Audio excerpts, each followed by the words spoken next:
an Italian airline of the Lufthansa Group.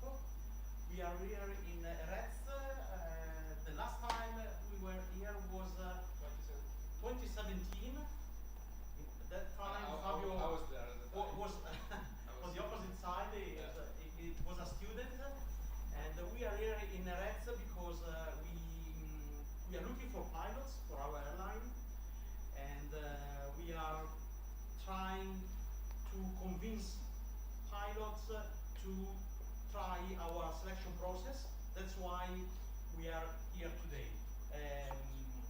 FTE Jerez is one of the most important flight academies in Europe, and we have many pilots in our airline coming from this academy. We know the level of the training, the level of the organization, and of course for us it will be a pleasure again to have more students from FTE. First of all, I want to be clear, we are not selling any training. We are not here to ask money for type rating or something similar. Air Dolomiti is one of the airline of Lufthansa Group, and the policy at Lufthansa Group is that the airline pays the training, the type rating, and everything for the pilot. So I would like to be clear on this point, so maybe the attention will be higher, starting from the point that we pay for your training. Before to start, we would like to introduce Air Dolomiti with a short video about our airline and about what we do. We fly, of course, but what kind of airline is Air Dolomiti, which kind of customer do we have normally, and yeah, what our crews do in their working life.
Okay, this is Air Dolomiti, and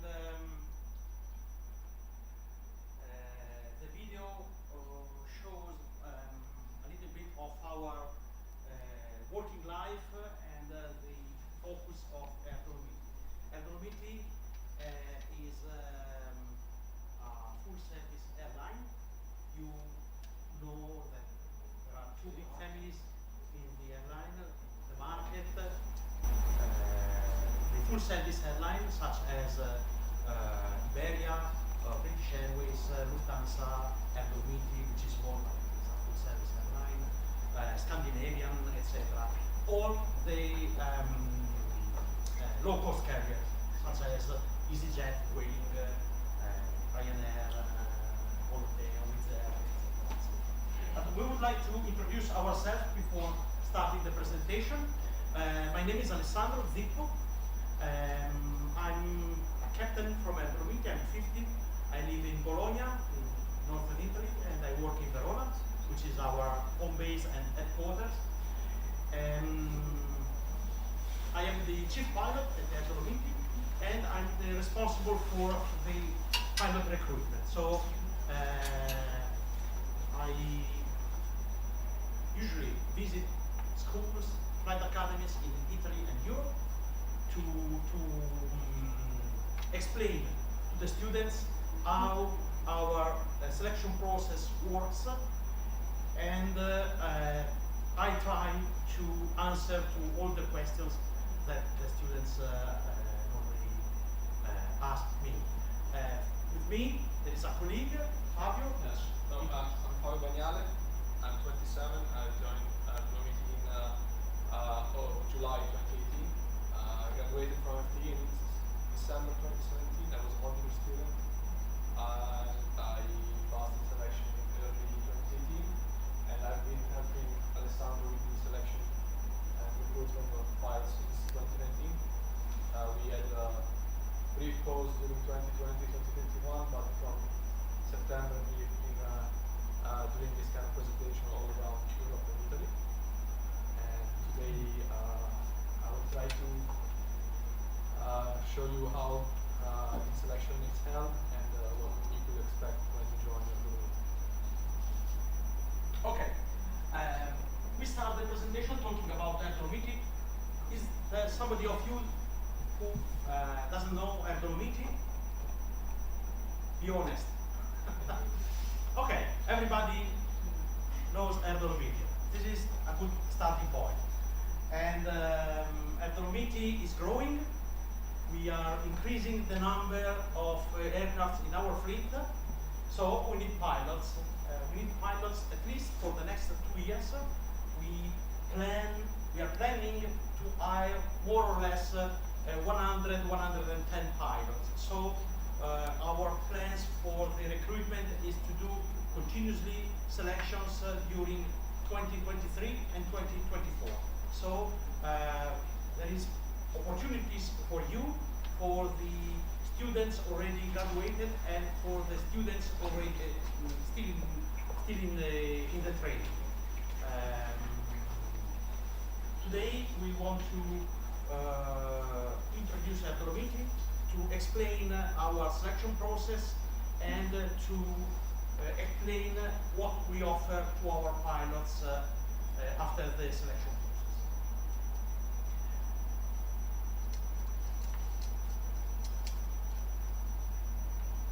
Okay. Air Dolomiti main targets are the passengers flying into the Lufthansa Group hubs. The two main hubs for Lufthansa Group are Frankfurt and Munich. And Air Dolomiti is one of the hub carriers working for Lufthansa Group in these two hubs. So we connect airports in Italy and in all Europe to Munich and to Frankfurt to permit to those passengers who will fly with Lufthansa to long-haul destination or to destinations in Europe to fly at least the first half of their flight. For example, we fly from Toulouse to Munich, and from Munich the passenger could continue his trip to Peking or Shanghai or New York or Sao Paulo, wherever. And until many years ago, Air Dolomiti main business was to connect the airports of the northern Italy to Munich, but now our fleet has increased. We have more aircraft, we have more and more destinations, and our network is not only from Italy to Germany, but from Germany to more or less everywhere in Europe. We will show our network later on. There are some more students. No. Just watch it. They are going to fly. So the focus of Air Dolomiti are passengers of Lufthansa Group, most of the times business passengers flying for working purposes in the network of Lufthansa Group towards any destination in worldwide. And our company is based in Verona. The headquarters of Dolomiti is in Verona, but we are expanding our bases, and in the next few months we will open new bases in Florence and in Venice, so we can offer something more to our partners.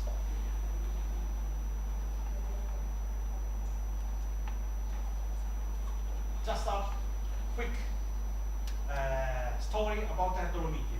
Air Dolomiti was born in 1991 in Trento. That's why the name Air Dolomiti involves the mountains of the area of north and east of Italy, the Dolomiti. The initial project was to connect Trento and Rome, because the Confederation of the industry in Trento needed a quick connection between Trento and Rome. And in 91, the high-speed train didn't exist, and the first airport next to Trento was Verona. But in Verona, there were just few flights to Rome, so they were looking for somebody with a lot of money to create an airline, a small airline, with a target to fly from Trento to Rome. Everything was done, but at the end, the local administration didn't permit the opening of the Trento airport to commercial traffic, and so the project was very close to be aborted. But at the last minute, I don't know who, but someone in the organization suggested to start a flight from Genova to Trieste, which today we are very a poor decision. But at that time, the decision worked, and the history of Air Dolomiti started. And in '94, Lufthansa was looking for an airline connecting Verona, Venice, and Trieste to Munich, and Lufthansa decided to involve Air Dolomiti in these flights. In '99, Lufthansa enters the capital with 26% of the share of Air Dolomiti. So the collaboration became more and more stronger. In 2001, Air Dolomiti started the flight operations with jet airplanes until 2001.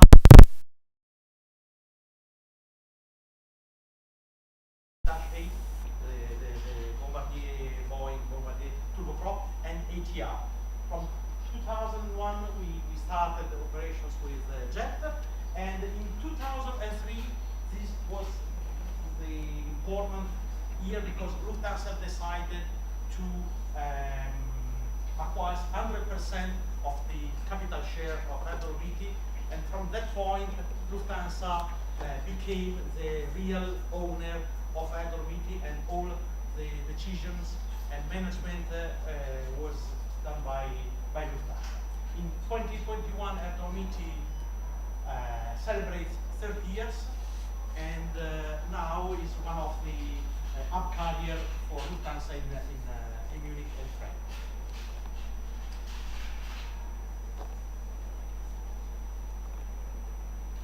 This is Lufthansa Group.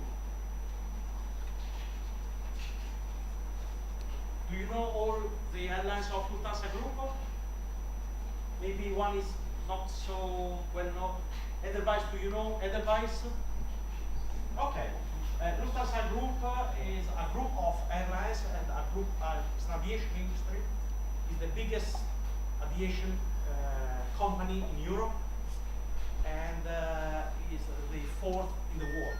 The top three are the three American Delta, United, and American Airlines, and the fourth is Lufthansa Group. Lufthansa Group is aviation industry which manages many airlines: Swiss, Austrian, Lufthansa Airlines, Lufthansa CityLine, Air Dolomiti, Edelweiss, Lufthansa Cargo, Brussels, Eurowings. Eurowings is divided in Eurowings Europe, Eurowings Germany, Eurowings International. I don't know how many Eurowings exist at the moment, but many. And if we go indeed in Lufthansa Group figures, we can see some important data. First of all, we use 2019 because 2019 is the last year without COVID. So it's still used as for the comparison between airlines. Lufthansa Group had 138,000 employees worldwide, and the revenue was 36 billion.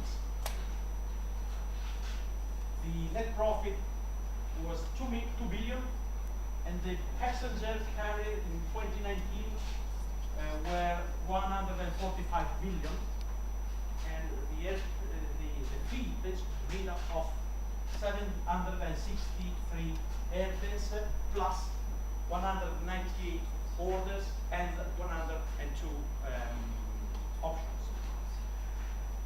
There is an airline in Europe that in 2019 carried more passengers than Lufthansa. Do you know which airline is?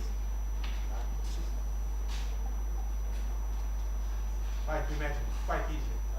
Ryanair.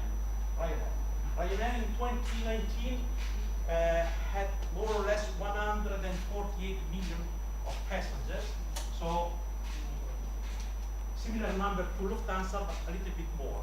But the big difference is the revenue, because with the same number of passengers, Lufthansa revenue was 36 billion, Ryanair revenue was 9 billion, much less. Why?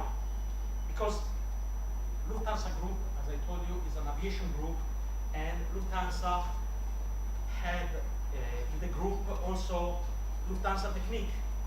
Lufthansa Technik is the biggest maintenance provider in the world. Within Lufthansa Group, there is Lufthansa Sky Gourmet. Do you know the catering company?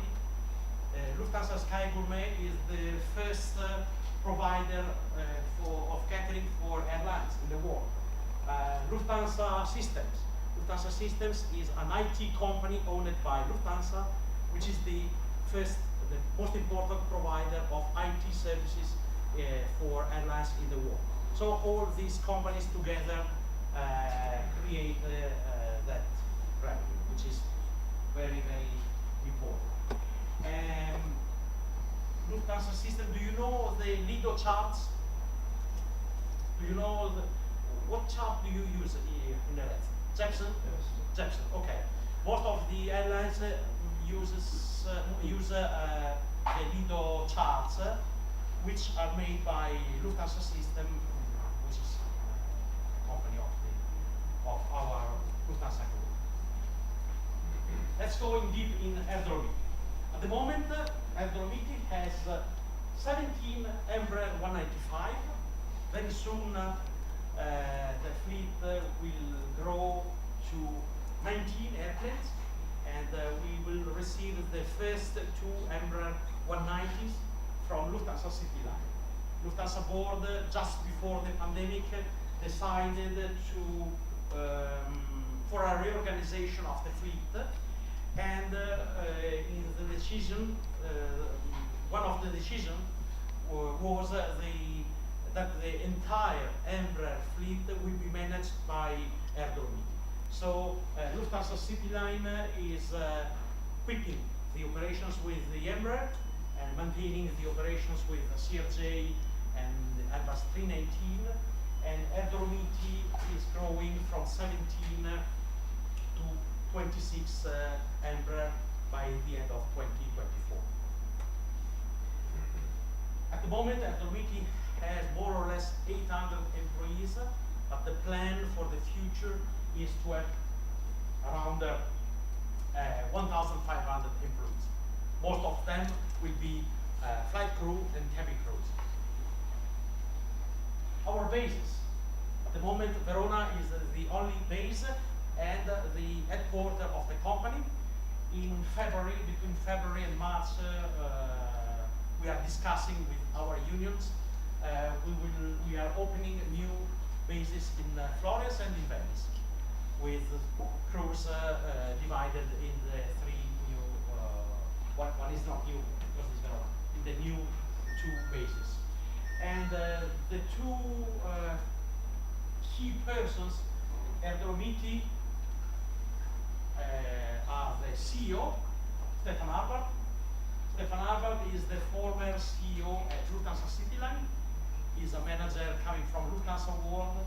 He's a manager coming from the network management and sales department at Lufthansa. The CEO is, your CEO is the chief executive, is the person who decides and manages the company in the day-by-day activities.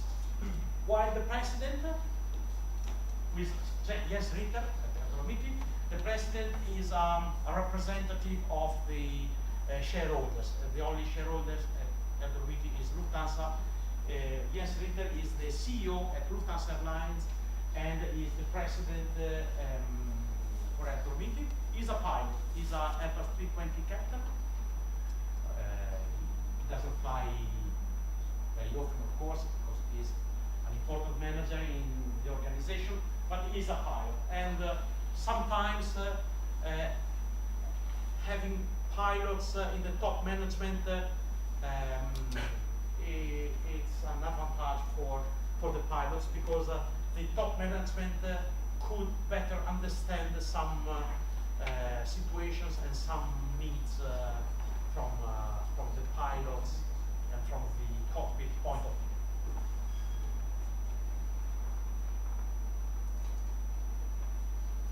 Okay, this is our area of operations. We fly the Embraer, so it's quite easy to understand where we can fly. But Europe is, with the exception of Russia at the moment, but Europe is our area of operation. We have a nice network. Now we show you our network, which is very interesting for our pilots. It's very attractive for our colleagues. It's demanding because we normally fly in big airports and important airports. We don't fly to small airports or area with few traffic, but normally we fly to important cities. Now we can see. You see, from Munich and Frankfurt, we fly almost everywhere in Europe, from Northern Europe to Southern Europe, Eastern Europe, Western Europe. Now we are flying also in a lot of destinations in Spain, which are not in the map, but we are flying to Seville, Valencia, Faro, Porto, Lisbon, Malaga as well, yes. The chart needs to be updated, but we see our network is really nice for a pilot, and we are doing more or less a network which is very similar to the network of our colleagues flying the 320 for Lufthansa Passat, Lufthansa. So our operations are very attractive, but of course they need a lot of training for our pilots to have even young pilots, just rated pilot, who can support the captain in the correct manner. We need a high high level of professionalism in our cockpit, and that's why our line training is quite longer. We will explain later about our line training, but it's quite longer. But believe me, at the end of the training, the pilots at Air Dolomiti are very at a high level of professionalism, and their preparation is perfect for the operation we daily fly in Europe.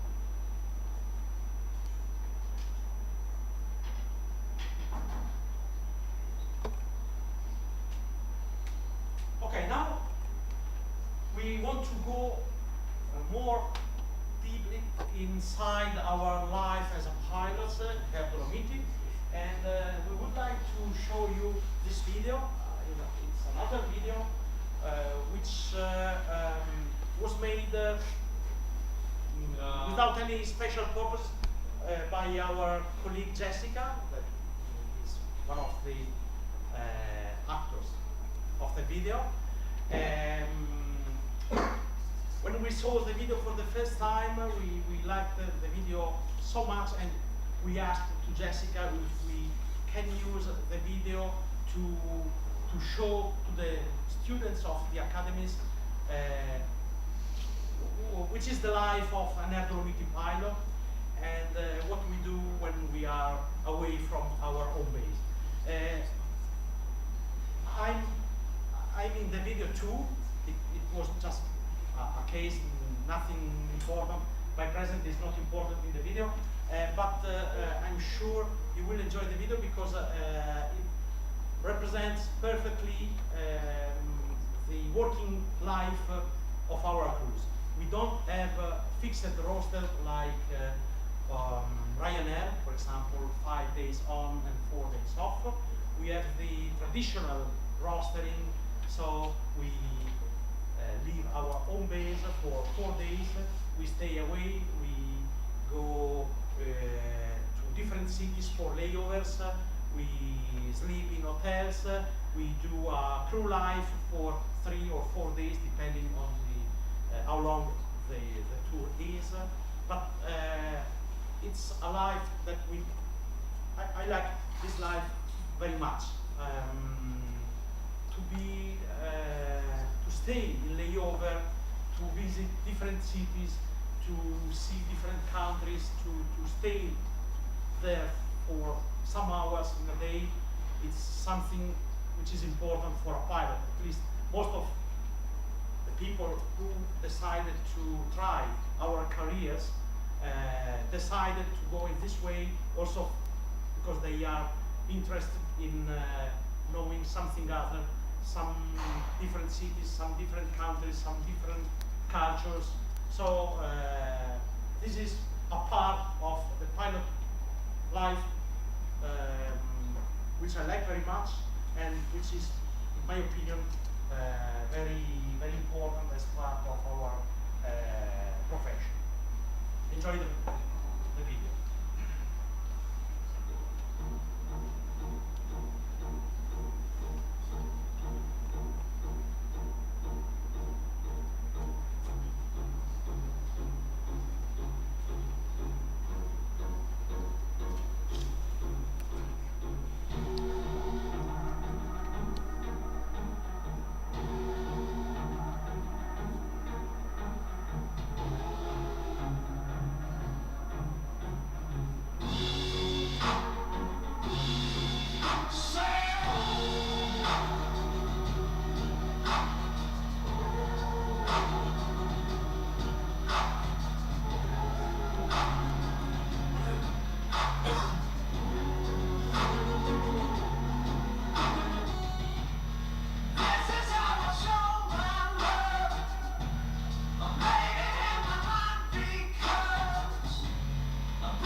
Okay, did you see the beers on the table?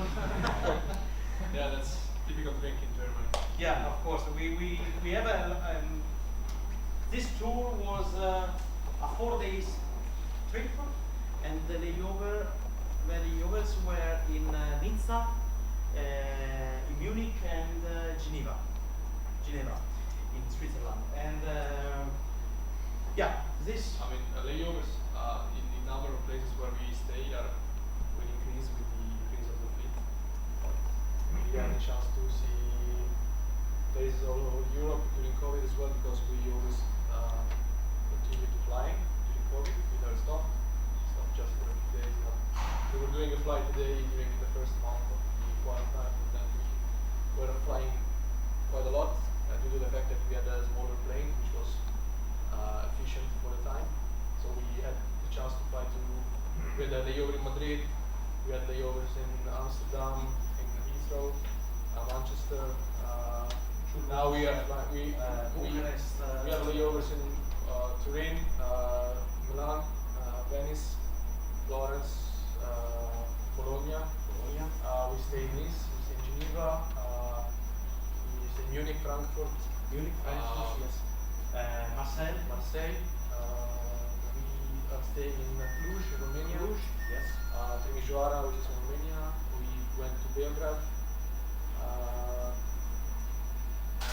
Sofia. Yeah.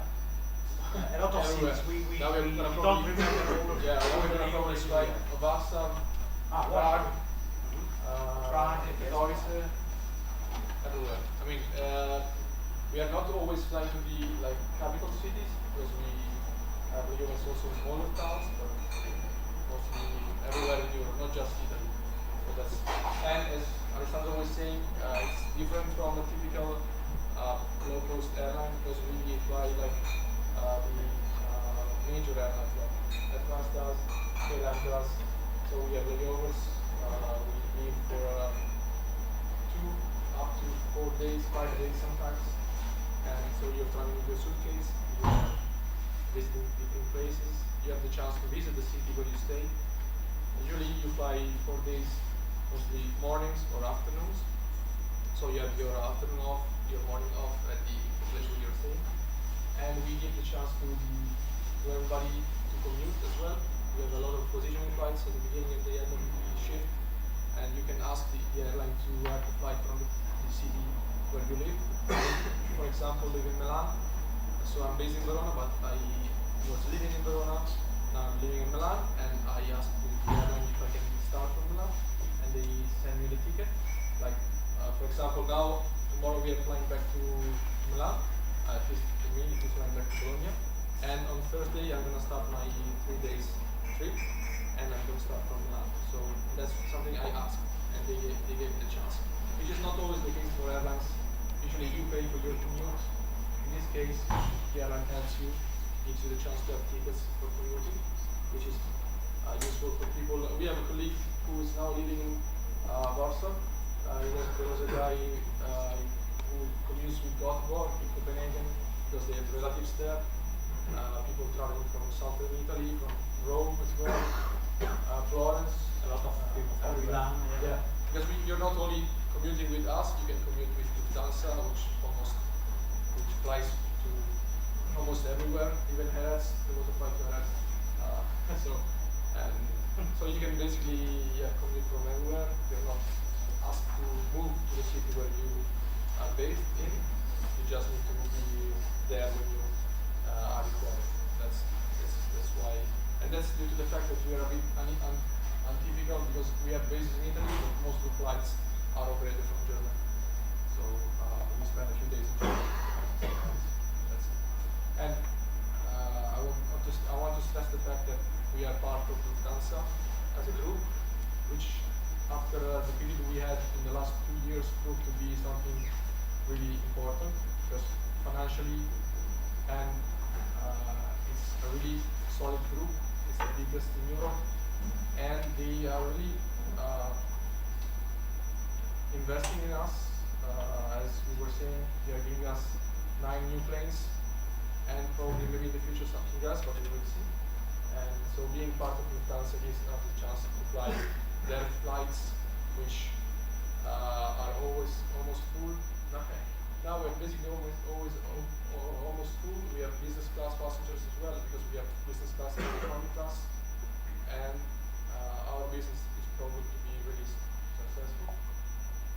passenger usually fly with us not because they want to fly from Italy to Germany, but because usually they fly from Italy to Germany, then to somewhere else. We have every flight we have a passenger list where we see the destination the passengers are flying to after our flight, and we are trying to be on time to give them a chance to move to go where they need to go, and the list is long. So as Lufthansa flies everywhere, passengers are flying everywhere, and having the Embraer gives us a chance to fly to airports such as Innsbruck, such as Florence, which for an Airbus is really limiting, and Florence is one of the most touristic destination in Italy. So we have passengers from States flying with us every day. We have 4 or 5 days, 5 flights a day. 9. Florence. 4 to Frankfurt and 5. That's why we're opening a base there, because we can invest in Florence, and Florence is proving to be the best for our business. Next step is the scariest part. Yeah, We're going to talk about the selection. now we go deeply in the selection process. Do you know what is the DLR test? Yes. Have you heard about it? You read it on the forums online, I imagine there are pretty scary stuff. There are some legends Forums. around the DLR test. Yeah. One legend is that the test is impossible to pass, which is not the case. Not the case. Other legend is that the DLR test is without any sense. This is not the case, which will show you why. And many other legends. Don't trust in these rumors. Okay? We will show you the pass rate of the DLR, and I'm sure you will be surprised about the result. The most important point is that DLR test is a test which is done for normal people. We are not looking for special pilots, for astronauts or something like that. We are looking for normal pilots, and we are normal person without any special characteristics. Okay? And the point is that you are required to train yourself. We give you, when you apply, then we will send you a training package where you have an application for Mac or Windows PC, and you have all the tools to train at home. So not every test can be trained. There are a couple of tests that are not in the briefing in the package, but every test needs training. And we give you at least 1 month to train yourself, because less than 1 month is not enough. And we ask you at least, if you want to pass, you need to train every day, a couple of hours a day, find the time to train yourself. I did it myself. It's not something impossible. At the beginning, it looks like it's impossible because the tests are quite strange at first, but then you train and you see the improvement in yourself, and then when you are after you're training for a month, then you are ready and you feel ready, and then you are going to go to Hamburg, which is the place where we have the test, and it's going to be a really long, not quite long day, 8 hours at least, where you will be tested, and now we will explain you what happens. How to prepare the test, and how to manage the day of the DLR test. We, this is in Italian, so the okay, doesn't matter. What we offer to our pilots. Is there somebody who doesn't speak Italian here? Ah, okay, maybe. Okay. Okay, what we offer to our pilots. First of all, type rating and all training costs are paid by Air Dolomiti. This is the first important point. And the second important point is that we offer a permanent Italian contract, a real Italian contract with an Italian company, not with a post box in some office in Milan, a real Italian company based in Italy with regulations and laws according to the Italian legislation. And we offer home bases in Italy, Verona, Venice or Florence. We don't have bases abroad, and we don't have any plan to open bases abroad in the future. The company, the airline, is an Italian airline, and home bases will be in Italian also in the future.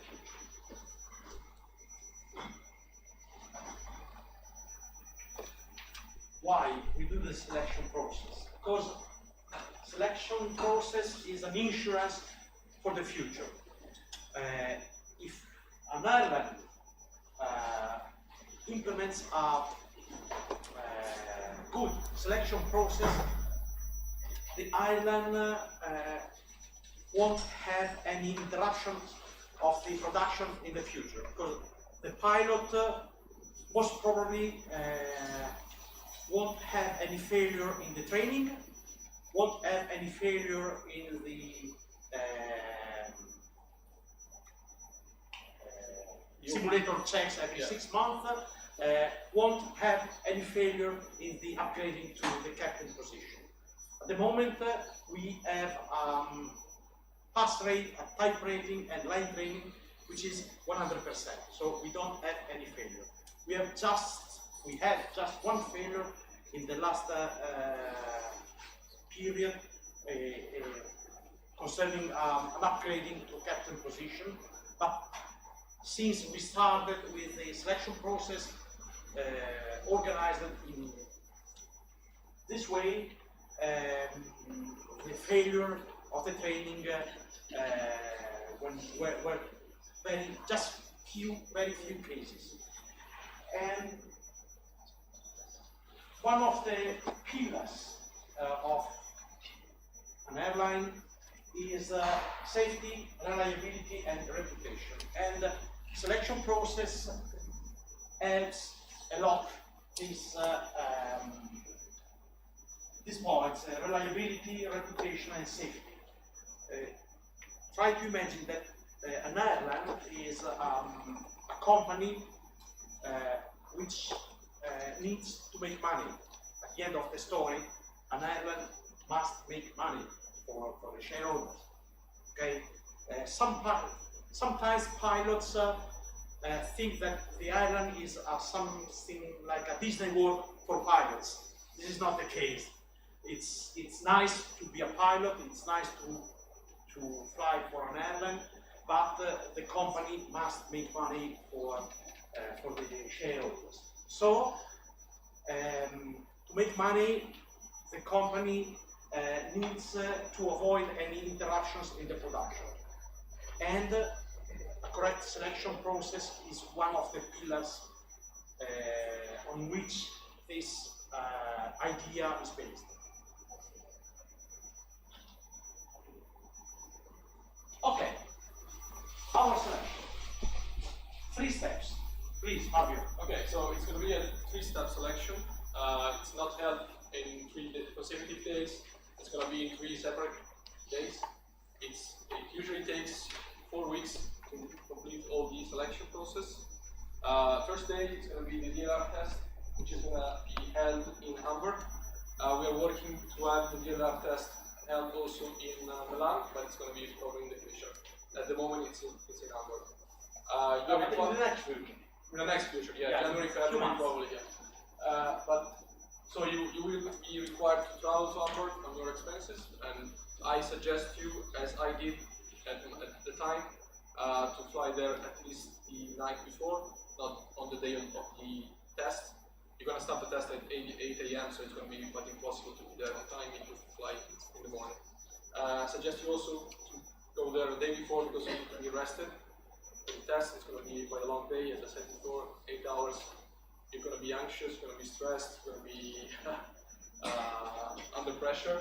It's normal, everybody's going to be like that, nobody goes there relaxed. But I suggest you to don't put too much stress on yourself. It's not helping you, it won't help you on the day of the test. And as I said before, you're going to be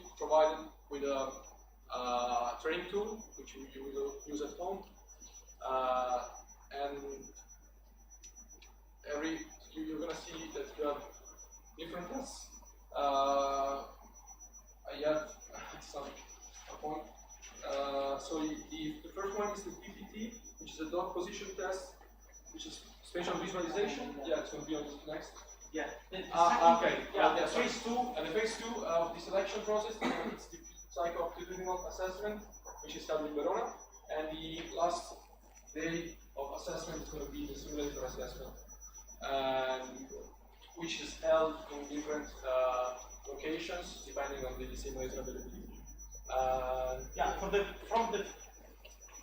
the first day in Hamburg for the DLR test until the day of the simulator assessment, normally the timing is 30 days, more or less 1 month. So every 2 weeks there is one of the steps.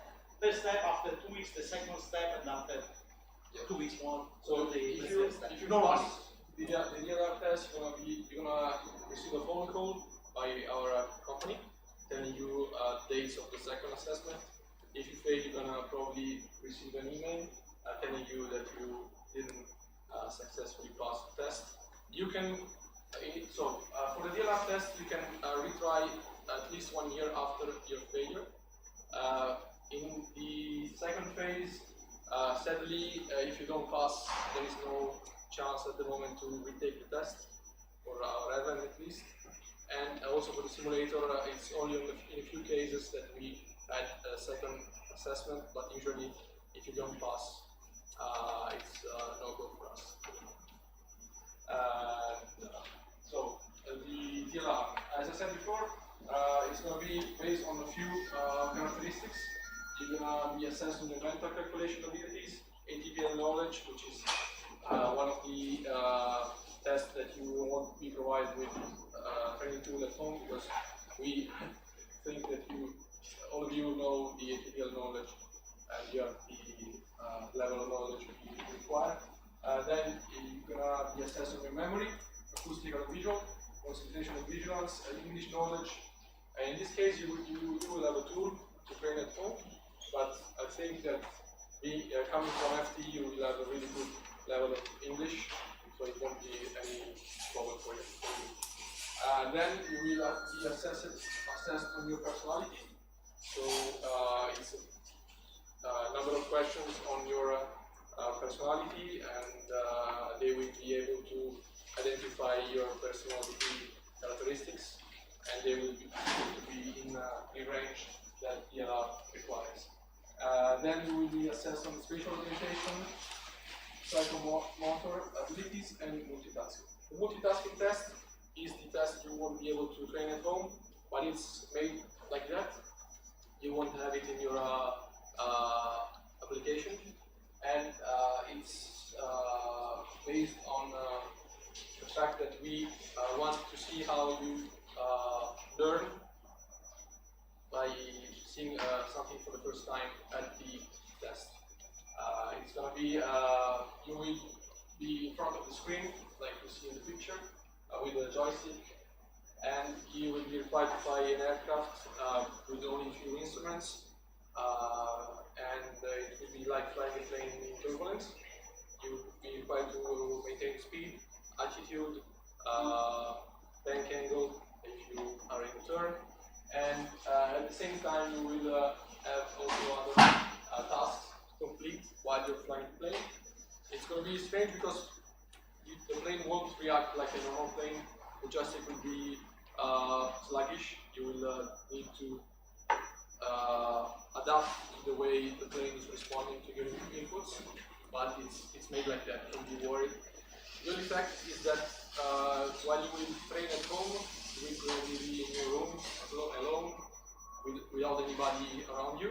But during the test, there will be 30 people around you. So that's something that would be distracting for you, and it will put some pressure on you as well. But don't be scared. It's like that. You won't be able to really train it at home, but don't get too distracted by other people. Focus on your test. You will hear people running calculation by voice, saying, swearing. People crying, failed. people. Throwing punches on the. Yes. Yeah. There is You will see everything. Yeah. But concentrate on your test, do the best you can. Probably the results will be less good than the results you have at home. It's normal. It's a test, so at home it will be easier. But don't worry about it, because you won't be able to assess yourself, because you don't know the percentage we require. Try to evaluate one of the tests. It was after the test you wrote what I think. After you asked how people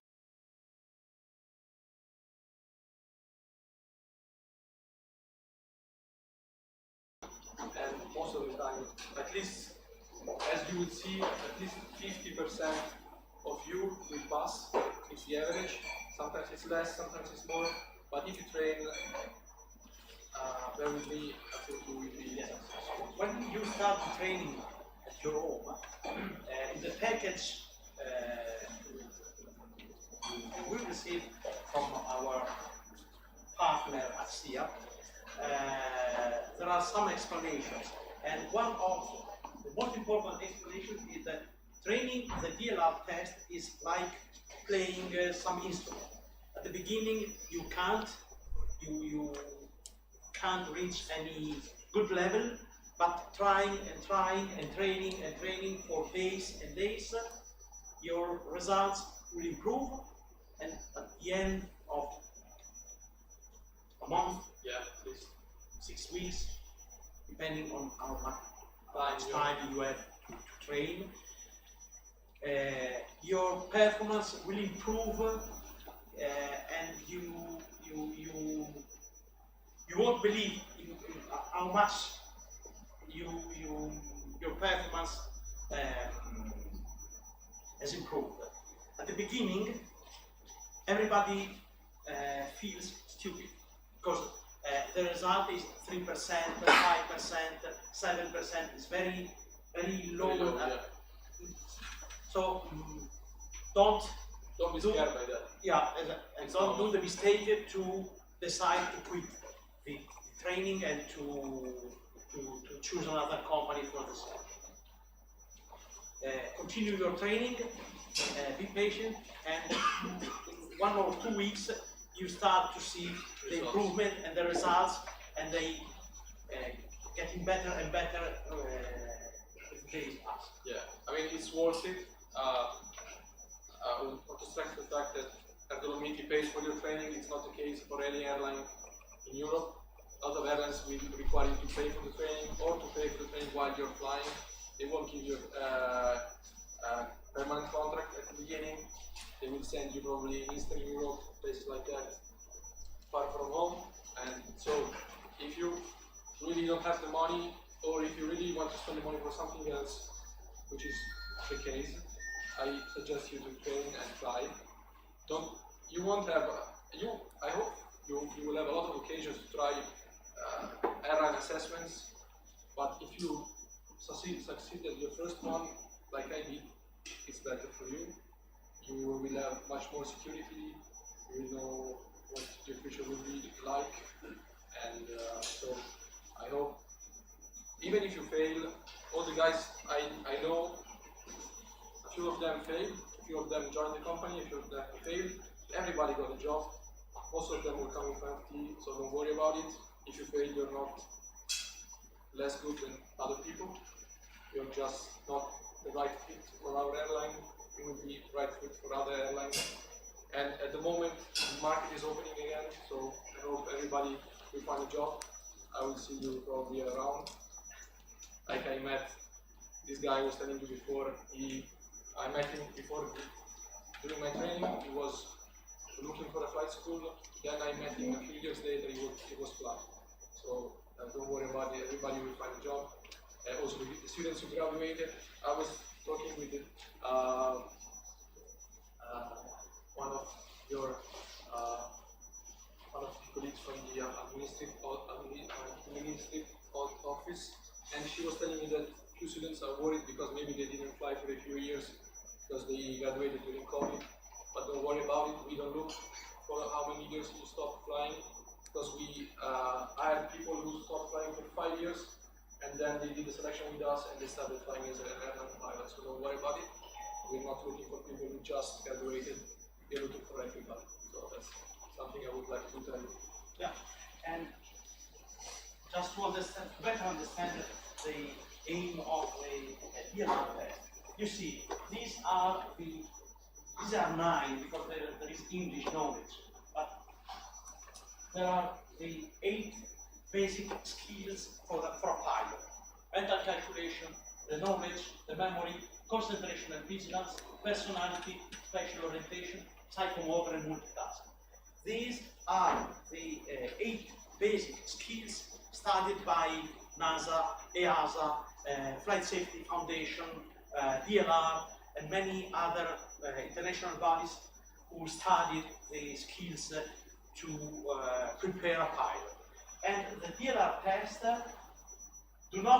does not measure the IQ of the person, so we don't need any IQ, super IQ to pass the DLR test, but the DLR test measures how much these skills are present in the candidate and how much they can be improved. And as we were saying before, you already did the test to join FTE as well, so you already know how similar test to this works, so don't be scared by it. It's quite similar, maybe a little bit more difficult in some phases, but every test has a difference from the other, but they all look for the same characteristics, and I think everybody of you has the right characteristics to become an airline pilot. You have some advantage because pilots coming from smaller schools didn't have the possibility to do some selection before starting their training. Pilots coming from big organizations such as FTE or Oxford or European Flight Academy are already trained to face with capacity tests and other kind of selection. So normally people coming from this academy have a better possibility to pass the test because they are already trained to face with this kind of test and selection. Yeah. So as you will see in the next slide, I was saying before, the pass rate depends on the selection. Yeah, you see, we started in 2016 with the first test. 2016 we started quite good with 40%, then we went down at 30%, and from 2017 we decided to implement the coaching area, which is an activity from our partner company Axia in Milan, with some colleagues from that company who calls sometimes the candidates asking how is going the training, pushing them to do something more to improve your time in the training, and so they push you to better prepare the test. And we saw immediately the result of the coaching area, because from 33 we went to 63%, which means every 3 candidates 2 passes the test. Then we have 52, 30, 39, now 64, 60, 50, 67. This is the result of the test we had in October, so middle of October, and 67 is our top score, because we never reached result like that. So the training works, the coaching by Axia works, and of course after the COVID, the students are more focused on the result of their selections. Maybe because there are fewer jobs at the moment, or not fewer, but not so nice offers of job. Most of the times, airlines ask you to pay for the training, offers. Yeah, sadly, Condition condition with are family. worse than before to Yeah. new joiners. So That's not the case for us because nothing changed. we are very happy.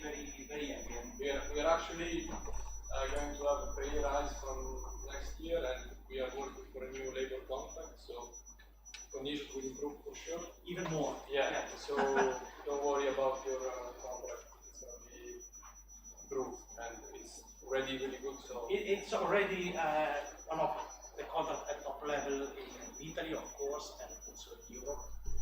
And yeah, unions are working to improve the contract even more for the coming year.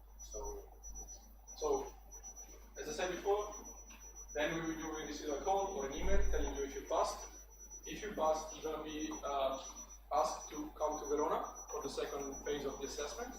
It's going to be another full day of assessment where we will assess your abilities to work in a group. You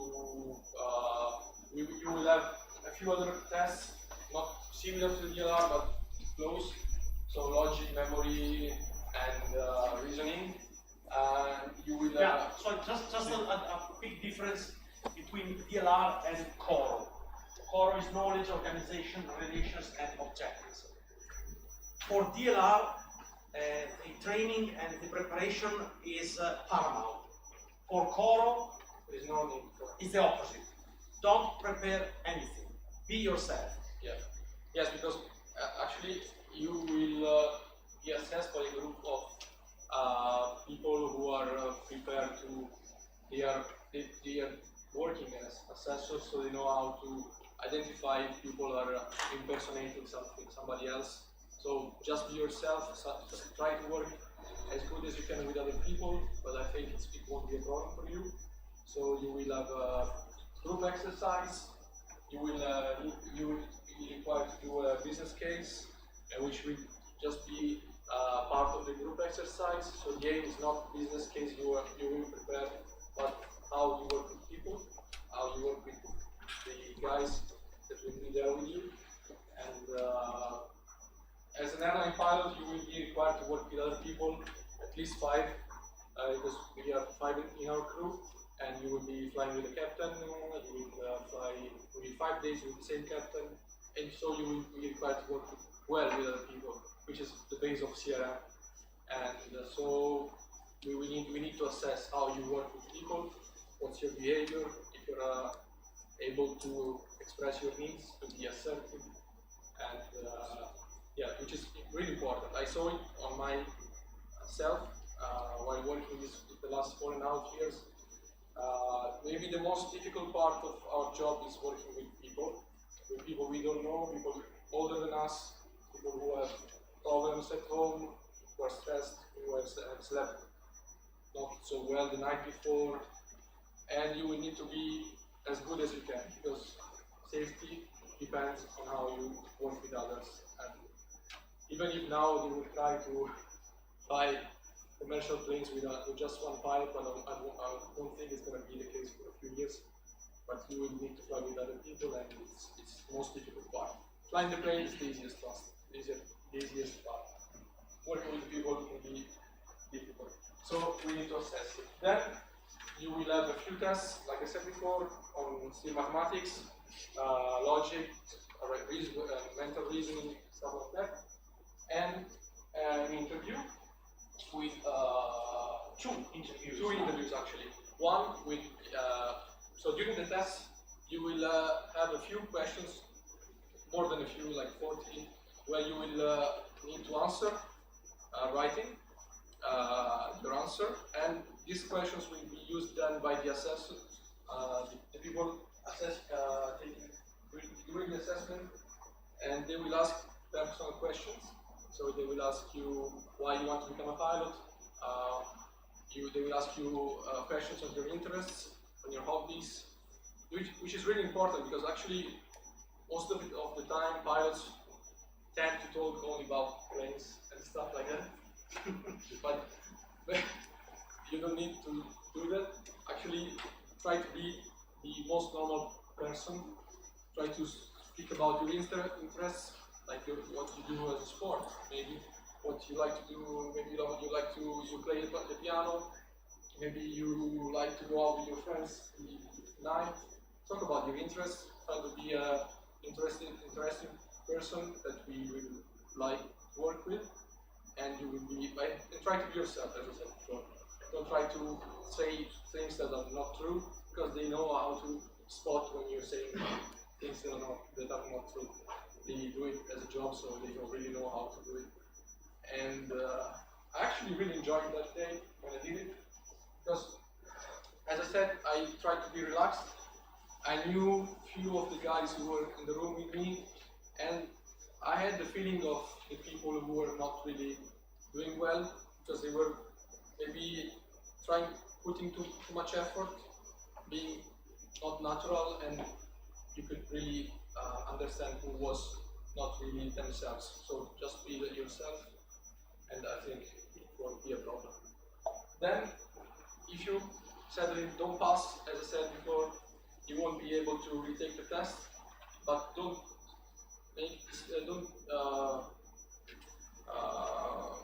feel this thing as something too stressful. So don't be anxious about it. Try to be yourself. And then if you don't pass, as I said before, you will be fine for other airlines. We are not evaluating your psychology. You are not evaluating your personality profile in a medical way. We're just trying to find the right fit for us. So don't think that if you don't pass, you're not the right guy to become an airline pilot. It's not the case. Yeah, this is very important. Remember, if you don't pass this part of the selection, you have nothing wrong with you.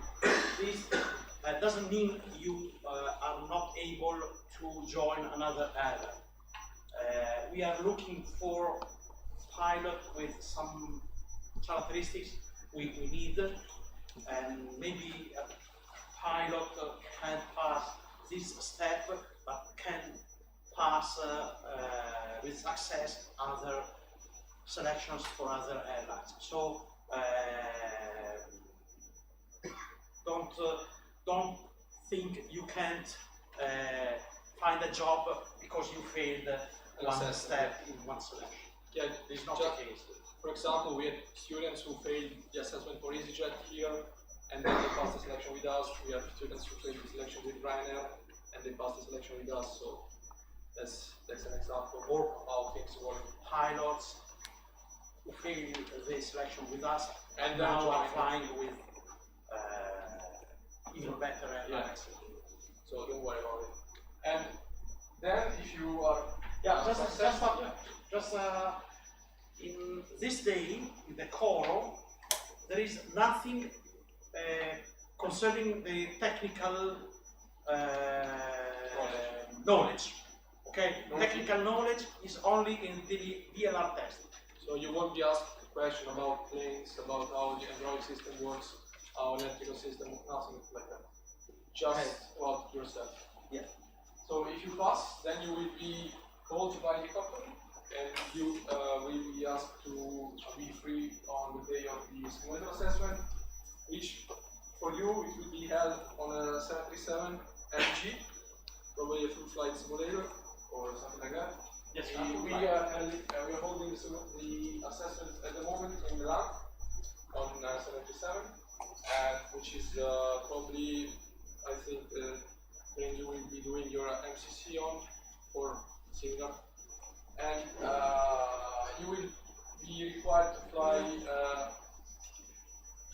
So it will be a 2 hours assessment on the sim. You will be on your own with two captains from our airline who are trained to do the assessment. They are part of the assessment group, And the one will be on your left or right side. You decide if you want to stay on the left, on the right, depends, because usually when you fly single pilot, also on the Diamond or planes like that, you fly on the left, and so you will be, at the end of the train, you will be used to fly on the left.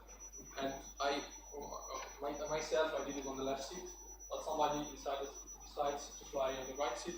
You choose. For us, nothing changed. No, you're not the captain. You decide. You decide if it's just better for you, yeah. Left seat or right seat. Yeah, it's just a matter of comfort. Then you will have one of the captains on the right and one in the back, and they will assess your performance. The one on the right will be your co-pilot, and your pilot monitor. Yeah, your pilot monitoring, because you will be the pilot flying. He won't really help you. I mean, he won't be telling you how to do things, but you can ask him to do things for you, like putting the flaps, raising the gear, lowering the gear. Actually, you will be flying the airplane. Yeah, except flying the airplane, of course. You will be required to use him because you're still flying multi-crew operations. So you don't fly like you fly single pilot, because you're still flying with a guy on your right side or left side. And so use him, do briefings, do checklists, as you do in the M16 simulator. And there won't be any emergencies, so you won't be required to use the QNH, nothing like that. It will be just normal flight. Yeah, the simulator assessment lasts 2 hours, so you have possibility to make mistakes. Don't worry about it. We evaluate the improvement of your performance during the 2 hours. So don't worry if you make mistakes, especially at the beginning of the simulator. You are not rated on the 737, so you don't know the simulator. But don't worry about mistakes. We want to see that you correct the mistakes and that you improve your performance with the time running. This is what we want to see. Yes, and you will be flying, I think, manual, no pilot, no thrust, no flight director. So you won't be required to put any setting into the simulator. So everything raw data. The only settings you will be asked to put are the ILS frequency, UR frequencies for the SADs and stuff like that. That's the only thing you will put into the simulator. You can set your. In my case, I did it on the Classic, on the 77 Classic, so I had the RMI. It's different for the NG, but you will fly profile which will be composed by an SID, so a Sun Listen Departure. So you will set the plane for this SID, you will brief the SID, you will have the chart, which will be a Lido chart. We will provide you with a briefing package before the simulator, so you can study the briefing package. Yes, you won't know the airport you will do the assessment on, but you will have the time to understand how the Lido charts are made. They're really easy. Actually, they're easier than Jepsen. You have just the information you need to fly a commercial plane, which are usually less than the one you need to fly the Diamond or the Warrior, because usually we have FMS, we have everything like that. But they're really easy to use and intuitive, and you will have also the settings, power settings. 1 week before the assessment, you will receive a package, a briefing package, where you will find all the setting for the 737 simulator, the thrust setup, the altitude setup, everything you need to fly the simulator of the 737 for this assessment. Yeah, the flap setting. Except the airport except the airport. Yeah, so the airport will be discovered just before. Before the sim, you will be in the room with the other candidate that will follow you or will be from you, and the captains, and they will tell you which airport you will be doing the simulator, and they will give you time to familiarize yourself with the procedures you will be required to fly. Then in the sim, as I said, you will start with the SID. Then they will ask you to fly straight and level, climbs, descents, turns. You will then be vectored for an holding, so you will do an holding entry. You will fly the holding maybe for a couple of holdings. And take your time, because during the holding you will probably require to prepare yourself for the approach. Don't rush. Maybe if you want to do another holding, do it. Take your time to fly the plane and to prepare the plane for the approach. Because then, if you start the approach and you're not ready, you're just putting yourself in a bad position. So take your time, don't rush. There is time for everything. Don't take maybe an hour to prepare the plane, but just take maybe a few minutes. And then you will fly an ILS or data, go around, and you will be vectored for a non-precision approach, which will probably be a VOR approach, I think, or a nav approach. And then it will be a full stop landing. Then, after that, you will be positioned in flight, and you will be required to do decision making based on a few information they will provide you, like meters, ATs, and then they will tell you maybe that there's an emergency or something is happening in the cabin, and you need to take the decision to divert to an airport or to proceed to destination. And they just want to know how you decide based on what's your priorities and how your decision making works. You won't be required to manage the emergency. No, just with the QRH. You will be required to manage the situation, to try to take a decision about what to do. Continue, go back, land as soon as possible, depending on the situation you have to face with. And then the simulator ends.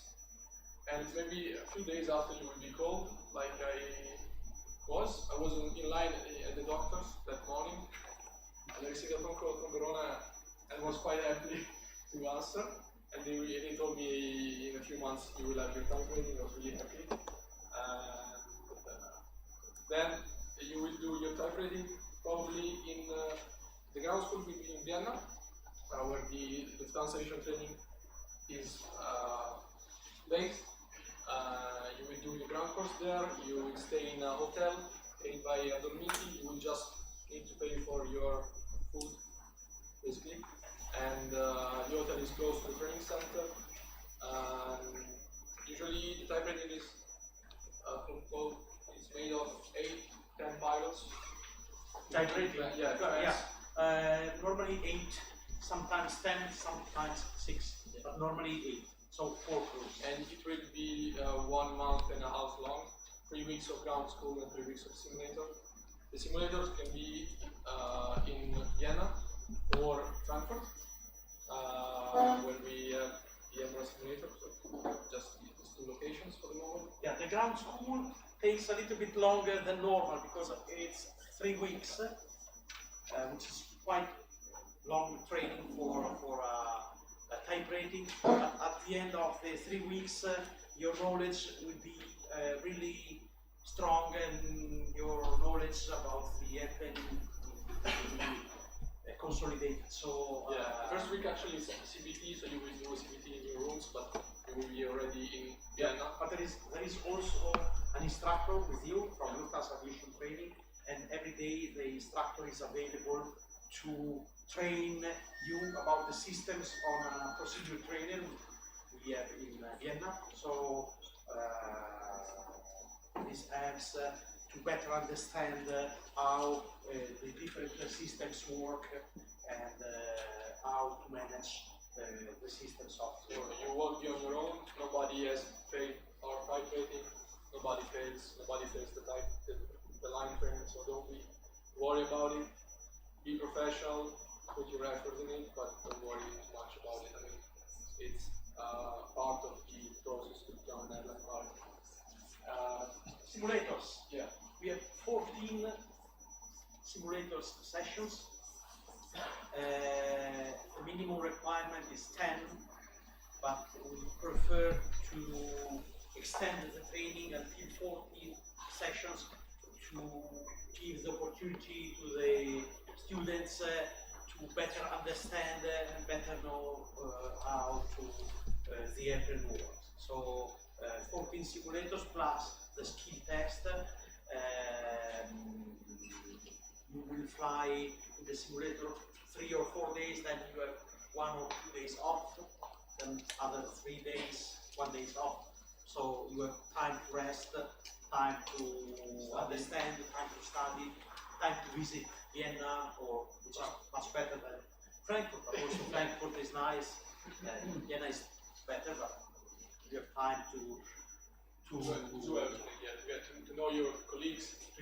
Colleagues. Yes. Then at the end of flight rating, you will fly 6 legs on your actual plane. Yeah. After the type rating, you will fly inside the pilot. Yeah, the pilots sign a contract, because until the end of the type rating, the pilots are just engaged by Air Dolomiti, are not employees of Air Dolomiti. But after the type rating, our pilots go to Verona in front of our nominated person for flight operations and sign the contract. From that moment on, they are paid by Air Dolomiti for the rest of the training. Yeah. Then you will have your base train, which will be on the actual plane. I did it in Brescia, somebody did it in other places, depends on the availability of the airport for the base training. It will be 6 takeoffs and 6 landings, 3 full flaps, 3 flaps fine. And after that, you will have your type rating on your license. You will do the operator conversion course, which is a ground training where we will explain you all the procedures, SOPs, everything in detail before you start flying the actual plane.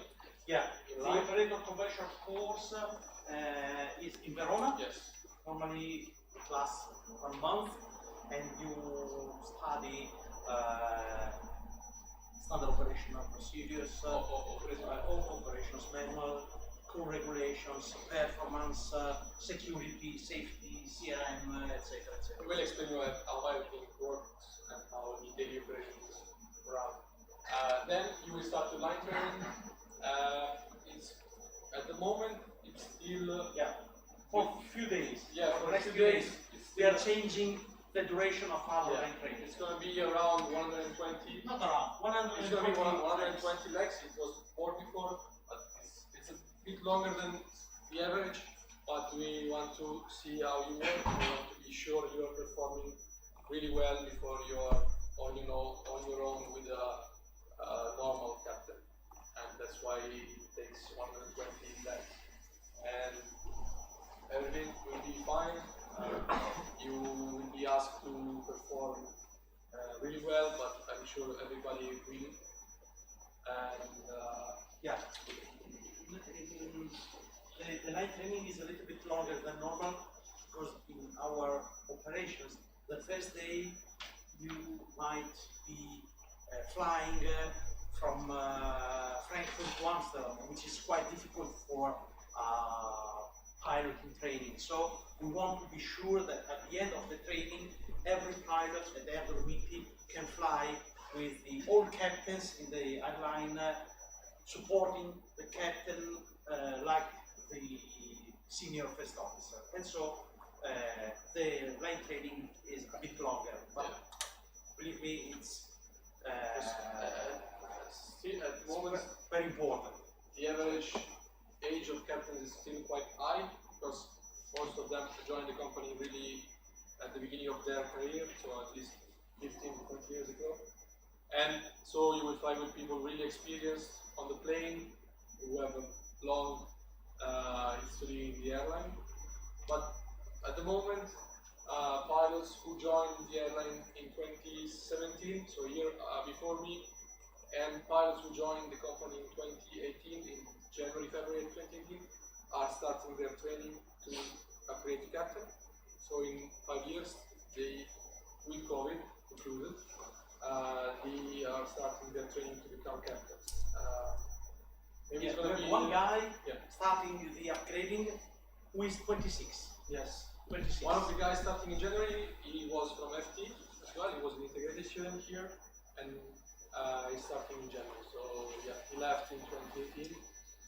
No, he left in 2017. He joined in 2018 at Dolomiti, and now in January he's starting his upgrade, and he's 27, like I am, so it's quite young. Also Fabio is starting his upgrading. We see, it's still, it's He still doesn't know already, but but probably next year, in the next few I months, need to start also studying. Fabio, you should start his upgrade. Yeah, and so it's a big step. It's a really big step from becoming from flying as a first officer to flying as a captain, and you will see, you will really understand it just when you join the airline, because you're not on your own, because the airline is always there for you if you need something. But if something bad happens, which is not always the case, but it can happen, you will need to take a choice. And when you realize that you fly 120 passengers in our case, which is not like a 380, but still 120 lives, you will need to take decisions that will flying safely to destination, or safely to the alternate, or divert if you need.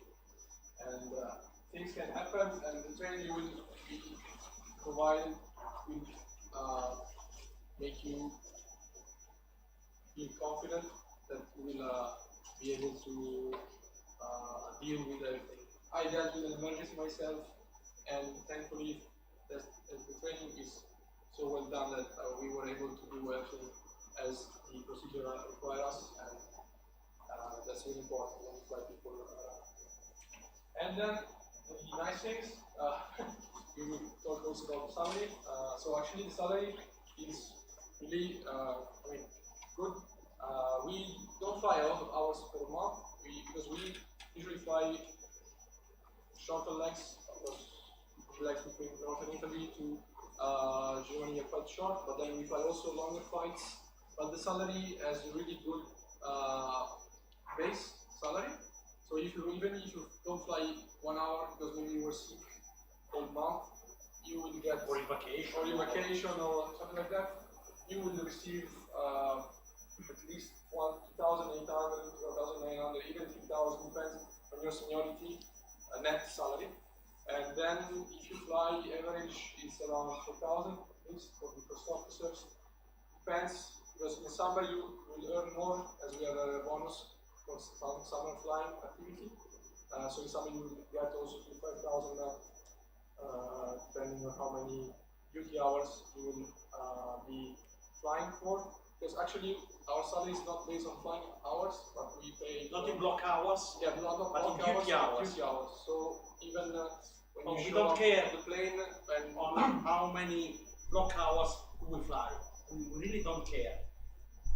We are paid for every duty hours, which means we are paid for waiting passengers the same salary while we are flying into the thunderstorm. So if you have 5 hours between one flight and the other, which happens sometimes, you will be paid 5 hours like you were flying during those 5 hours, which is not always what happens with other airlines. They pay you only for the block hours. If you're around for 13 hours and you fly for 2, you pay for 2. In our case, if you're around for 12 hours, you will pay for 12 hours. So which is really good when you have delays, things like that. And the basic salary is paid for 120 duty hours. You will pay for those hours even if you don't do those hours. And we have 14 salaries per year, 13 salaries plus a bonus, which is the 14th salary. So, and it's based on seniority, so when you join the company you will be on the lower scale, then you will slowly progress to the higher, and then when you become captain, you start from the lower scale as a captain, and then you progress until 21 years of seniority, you stay for 21 years or more even. So when a pilot joins the company, according to the hiring date, the pilot will be put in the seniority list. And the seniority list at the Air Dolomiti, as any other airlines, decides everything about your career. Decides when you can change your own base because you want to move to Florence instead of Venice. Decides when it's your time for the upgrading to captain. decides who can do different type rating, because we are starting operations with Airbus 320, etc., etc., etc. So the seniority list is something which regulates all the life of a pilot at Air Dolomiti. Yes, for example, everything is done according to the seniority list. For example, when I joined, I was number 85, I think, something like that. Now I'm less than 40 on the seniority list, and I have more than 80 first officers behind me who joined after 2018, and it will grow. In the meantime, I will maybe progress to become captain, so I will be at the bottom of the captain list, and new first officers will join and move closer to becoming captain. That's how it works. Yes, and one important point is the working environment, because our airline is growing, the numbers are increasing. At the moment we have 220 pilots, but in the next 2 years we will be more or less 300, 350 maybe. These numbers anyway permit to the colleagues to know each other. In some airlines, pilots are just a number, and if a pilot needs something, has to send an email to an address and receives an answer from somebody who the pilot doesn't know.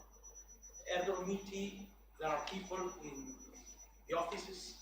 You can go to the office and to ask for something you need to a person who replies to you and who takes care about your needs and about your problem, and the organization try to do the best for pilots and for any employees. This is a big difference, and at Air Dolomiti the environment is still working in this way, and this is a big point, an important point. And then as the number are growing, a lot of people are joining the company, even cabin crew, a lot of young people, so the environment is becoming much more younger. All the first officers are more or less my age or even younger, 24, 23, when I joined I was 23. A lot of new first officers are 21, 22, and a lot of cabin crew are young, so you will be flying with a cabin composed by a captain who is 29, first officer is 23, and the cabin crew is 26, 25, and 21. And so it's becoming much younger. You will have fun with your colleagues as well during your layovers. You will become friends with your colleagues, which is really nice. And that's something that will push you to come to work happier and to feel part of a small but growing environment. And a typical day one, so basically we have at least 10 days off. Usually it's a bit more than that, depends on the time of the year. In summer it's maybe 10 because we are flying a lot. Winter it's going to be a bit less. You have at the beginning 30 days of leave per year, which will grow with seniority to 38 days. And you can ask them in advance. You can plan your holidays. You can ask for Christmas free. You can ask for last New Year's Day if you want to stay at home for the New Year's Day. Everything also for this is based on seniority as well, but usually you will be satisfied with your requests. The benefits of our contract. Yeah, the benefits are a lot. We can talk about the most important benefit we have at Dolomiti, according to our collective agreement. The first benefit, remember, you are all very young, but the pension is the most important benefit that an airline can offer you. And unfortunately, today, many airlines don't offer any pension scheme or very poor pension scheme. Air Dolomiti is an Italian company, and we are under the Italian laws. So the pension by the Italian state is paid in the correct amount, which will permit you to continue your life after you reach the age of 65 or when you will retire, having the pension and the money to continue your style of life and to afford everything you need in your life. This is something maybe you don't appreciate now, but I'm sure in the next few years you will start to think about the pension. At Air Dolomiti, we have basically the state pension paid by Air Dolomiti, and a second pension scheme which will be added to the state pension called Fondo Aereo. Fondo Aereo is a private fund where Air Dolomiti will put money for you. You pay this fund during your career, and at the end of your time at Air Dolomiti, if you start to contribute to Fondo Aereo since the beginning, like Fabio started when he was 42, at the end of his career, he will add in the pension fund more than 700, 800,000 euros, which is a great amount of money to plus the pension from the state. Other important benefits are the insurance package. At Air Dolomiti, the company pays insurance for healthcare, loss of license, healthcare for pilot and the family of the pilot. So now you are very young, but in the future you will be married, you will have children, and everybody in your family will be covered by this healthcare insurance. You have an insurance for the local loss of license. Normally, our colleagues in most airlines have to pay for their insurance. We don't pay anything because the company provides the insurance for us. We have an insurance for not sickness, for accidents you can have during your spare time, while you are skiing, while you are playing football, doing sports, doing everything you do out of your job. And then you have the travel agreements. Yeah, another very exciting benefit is the so-called ID tickets. Do you know the ID tickets? So it's, there is an agreement, a big agreement between airlines, more than 200 airlines in the world, which exchange tickets for employees. So we can fly with Lufthansa from Milan to New York, paying 120 euros.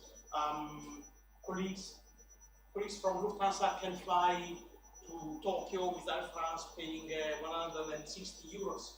A colleague from Alitalia can fly to South Africa, paying 200 euros, and so on. So this something allows you to travel to you and to your family, because also the family is included in the package. And try to imagine which airlines don't participate in the program. You are smiling. Yeah, low-cost carriers, of course, are not part of the program, but the full-service airlines are more or less. Yeah, just maybe work the umbrella the requirement. Yeah. EasyJet doesn't. No. Ryanair doesn't. Yeah, Wizard doesn't. Yes. And yeah, so the future, I think it's bright. As you said, new planes are coming, new layovers,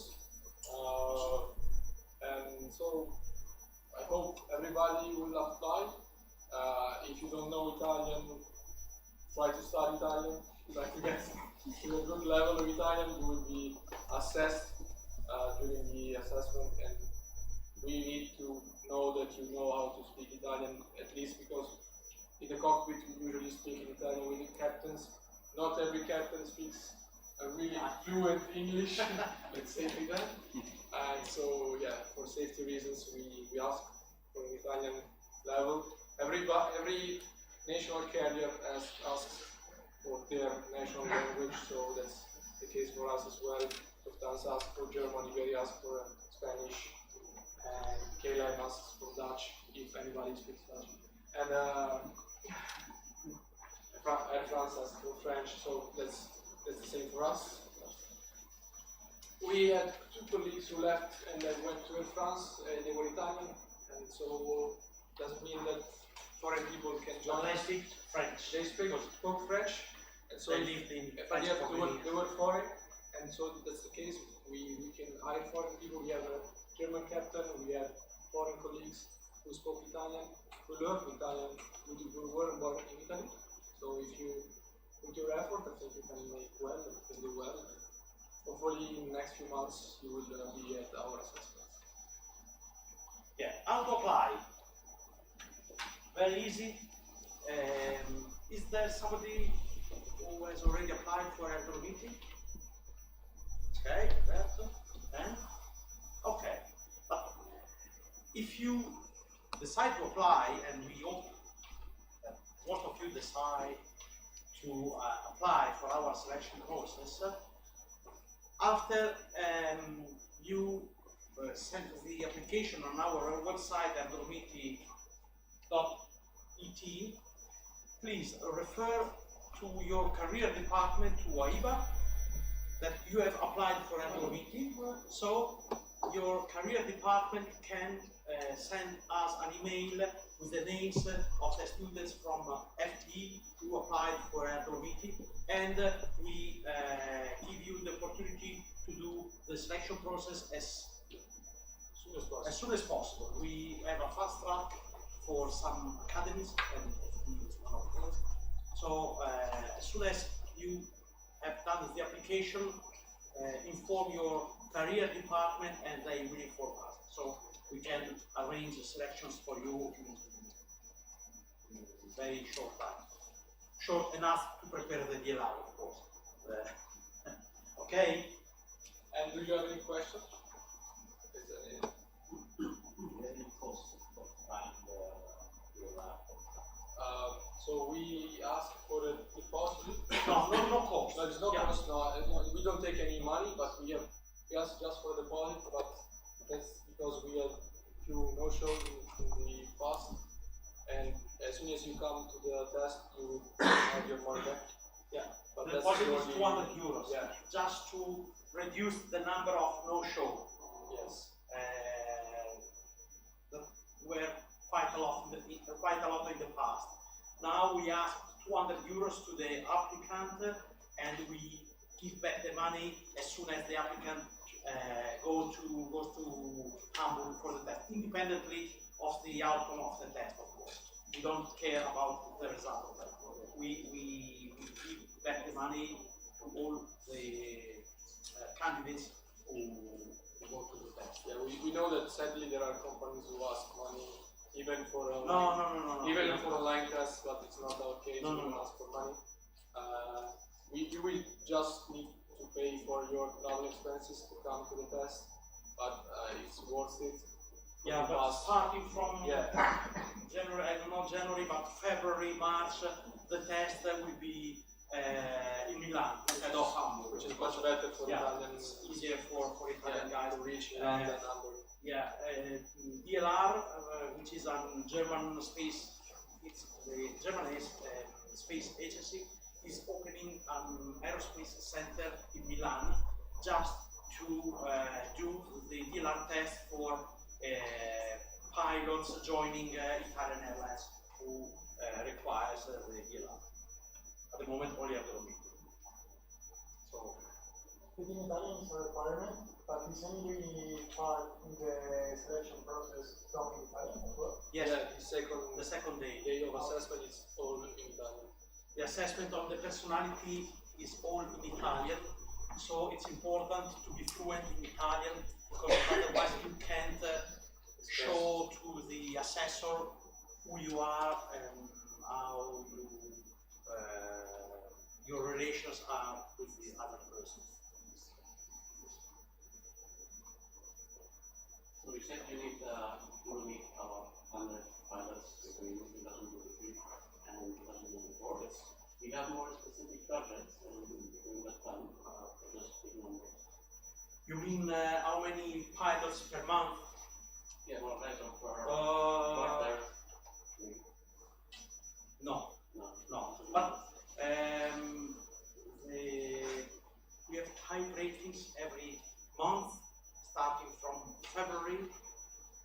Sometimes for 8 pilots, sometimes for 6, sometimes for 4. But normally, the average, if you want to do a number, an average number, could be 4 to 6 per month for the next 2 years.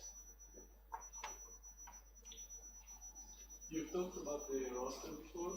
You said you usually fly 3 or 4 days, but how many days off do you have there? It depends. Usually it's at least 2 after 4 days, but it could be 3, it could be more if you have leave. It's not fixed. It's basically you receive your month roster on the 16th or 17th of the month before, and so you have 2 weeks in advance before your next month to know your roster. But it depends. It's flexible.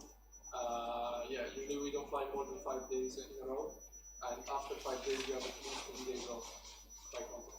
According to the contract, the pilot's contract, we have at least 10 days off per month, without holidays. If you have holidays, of course, it will be 10 plus the holidays you have. But basically, we have 10 off days per month, at least. But at the moment, we have between 11 and 13.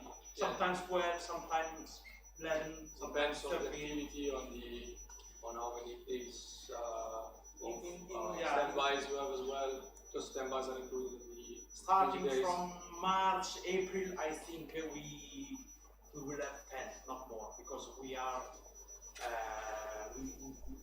facing with a lack of pilots for the next month until the next first officer we are hiring are ready to fly.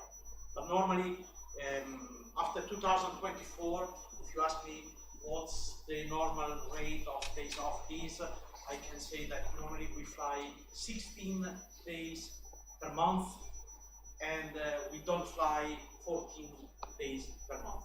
In the 14th day, maybe 12 are days off. One is training for a new SOP or something like that, and one maybe the medical, for example, or some conference. More or less, we fly 16, 17 days per month.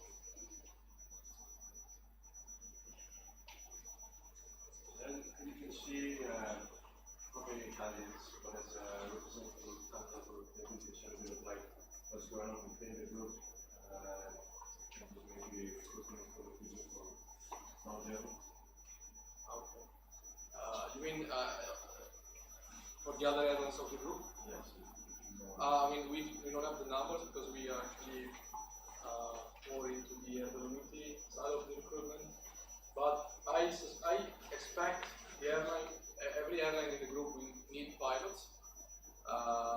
So Lufthansa estimates. if you speak maybe German, I think, maybe Lufthansa, I don't know, but maybe Swiss will hire. Maybe Enterprise is hiring actually currently. Eurowings will hire as well. Lufthansa Group estimates more or less 2,100 pilots in the next 3 years. So I don't know how can they reach those numbers. I really don't know, but they estimate. Yeah, and Eurowings is included, so Eurowings Europe as well, which they don't ask for other languages, and they have bases all around Europe. But I think the market is opening up again. I don't know if the economic situation is going to influence, but as we have seen in the summer, people are willing to travel. The planes are full every day. It's difficult to travel as a standby passenger nowadays The because demand you don't have places on the planes. is much than the offer. We actually had 120 seats until the beginning of 2020. Also, from the financial point of view, Lufthansa is having profits in 2022, which we weren't expecting, and at least until 2024, and some things changed. So that's really good. Even if costs have increased due to fuel and the war in Ukraine, but we weren't expecting to hire all these pilots now. But in aviation, things can change really Very quickly. and you can be lucky and then unlucky. It really depends on the timing you have. But I think I was worried for the guys who were in training during COVID, but then I saw that they are being hired, and they were in the probably worst moment for aviation history. So I think now things are really going in the right direction. Hopefully everybody will find a job.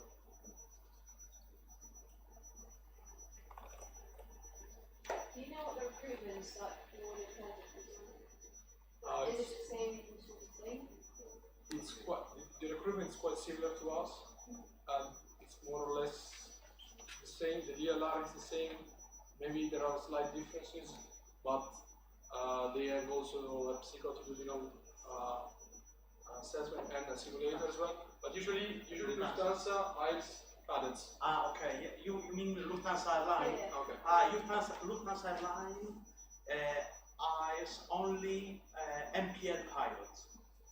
They have the cadet program, their own academy, and only pilots coming from MPL Lufthansa program will be hired at Lufthansa. So, But do you know, because it was closed before last year, but it Excuse me? opened, the CAD program, it opened quite recently? I think it's still not open at the moment because they have a really long list of people in the standby list. But I know that in the past, Lufthansa Cityline has hired ready entry pilots. Swiss has hired ready entry pilots. yes. Edelweiss, which is part of the group, is hiring ready entry Lufthansa pilots. usually not. Usually they hire ready No. entry only if they really don't have any other opportunity.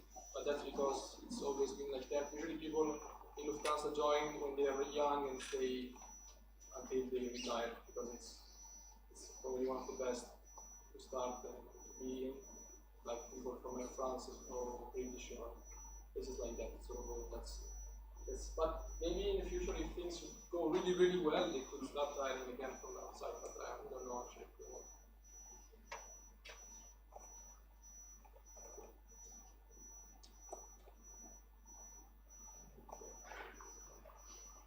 Alessandro, Fabio Mayer, just like to say what to of your company. Yes. Yes.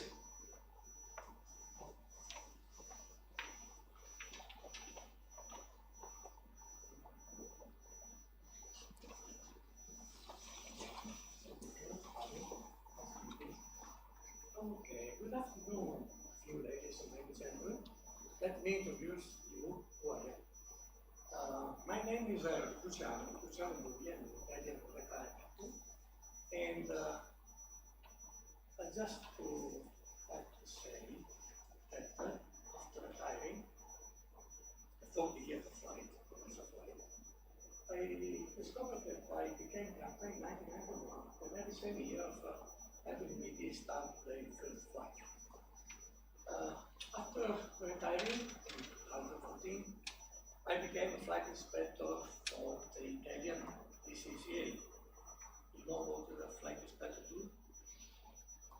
Maybe.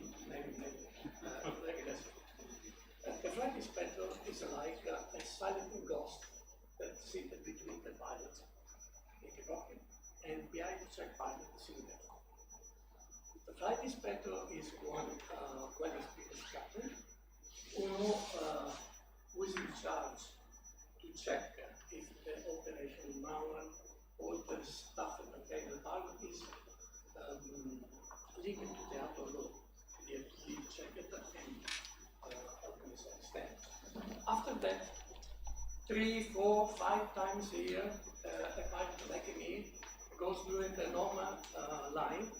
Is it in between the pilot? A check is everything is correct. So you see the normal crew actor as a normal environment. That differs from the simulator. I think that you make some simulator session here. I don't know how much difficult it will be. But believe me, in that 4 hours that the captain and the first officer do their training according to their regulations, everything happens. In that 4 hours, that's everything you can see in your entire life. And I have to say that during my simulator session or during the line check, the professional show by Air Dolomiti crew is a partner. So it's not fake news to say that the airline is not too big, not the largest one. I came from Alitalia for 30 years, one of the largest company in Europe. But the standard and the airmanship shown by the pilot of the line of the Air Dolomiti carrier is very top. So if you apply this carrier, you will be sure to have one of the best jobs in the year. So please try to get an Italian course language on the internet as soon as possible and try to apply to it. Most important, you can save absolutely 80 euros. 80 euros need to buy a suitcase that you don't need many locals get. Thank you, company, and I wish you all the best. Okay.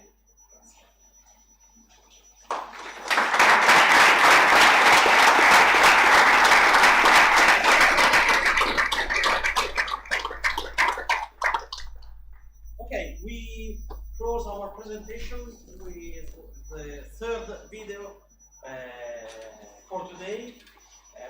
Just before the pandemic, we started to paint our aircraft with a new livery. Maybe somebody of you has seen our new livery, which is quite common with Lufthansa Group. But the pandemic stopped the painting of our airplanes.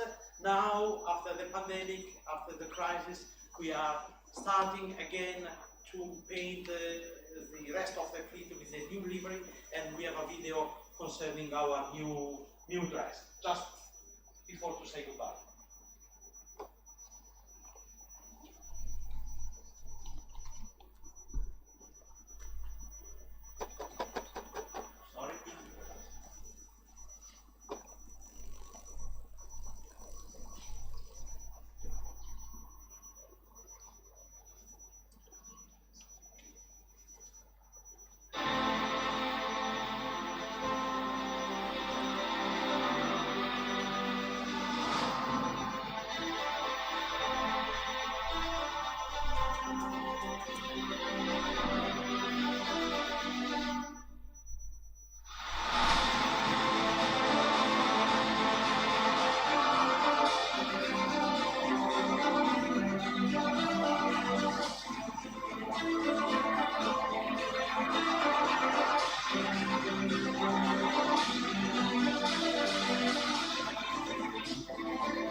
Thank you for your welcome, for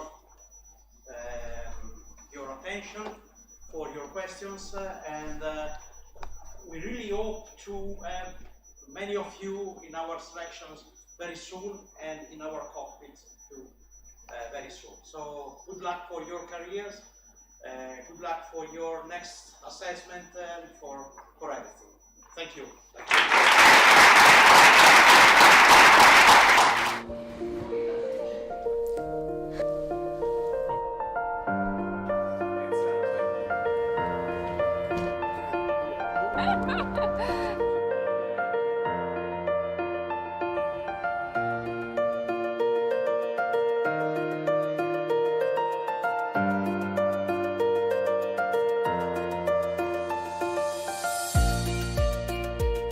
Non lavoro per una compagnia. Lavoro in una compagnia. Una compagnia di persone. Dove c'è sempre qualcuno vicino. Qualcuno a cui chiedere. Che mi corregge. E che mi mette alla prova. Che ogni volta arriva prima di me. Ma poi ha bisogno di me. Qualcuno che mi offre il caffè ogni mattina. E mi fa far tardi la sera. Che è attento ai particolari. Ma guarda sempre l'orizzonte. Che non si accontenta mai. E ogni giorno ha una novità. Che si ricorda quello che mi scordo. E mi chiede quello che non sa. Che cambia sempre. Ma rimane la mia certezza. Insomma, una compagnia Efficiente. efficiente. Efficiente. Dinamica. Dinamica. Attenta. Attenta. Attenta. Come te. Come te. Come te. Come te. Come te. Come te. Come te. Come te.